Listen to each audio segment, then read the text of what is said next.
बिस्मिल्लाहिर्रहमानिर्रहीम। इस वक्त हम मौजूद हैं जिला म्यूनिसिपल स्टेडियम में, जहां से कश्मीरी अवाम से इज़हार यकजहती के लिए ज़िला इंतज़ामिया और सिविल सोसाइटी की जानिब से रैली निकाली जा रही है। भारतीय मज़ालिम के ख़िलाफ़ नारेबाजी की जा रही है। Deputy commissioner Javed Ahmed, chamber of commerce के सदर आमिर अली ख़ान गौरी, म्यूनिसिपल कमिश्नर सैयद इमदाद अली शाह व दीगर की क़यादत में निकाले जाने वाली ये भारतीय मज़ालिम के ख़िलाफ़ रैली इज़हार यकजहती के लिए।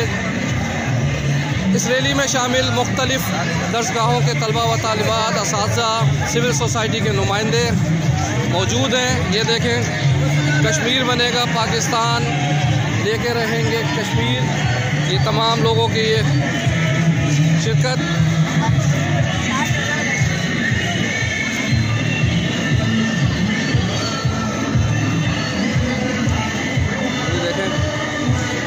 स्टेडियम चौक से गुजर रही है ये रैली और लोगों की एक बहुत बड़ी तादाद इस बात का सबूत है कि कश्मीर पाकिस्तान का हिस्सा है और रहेगा।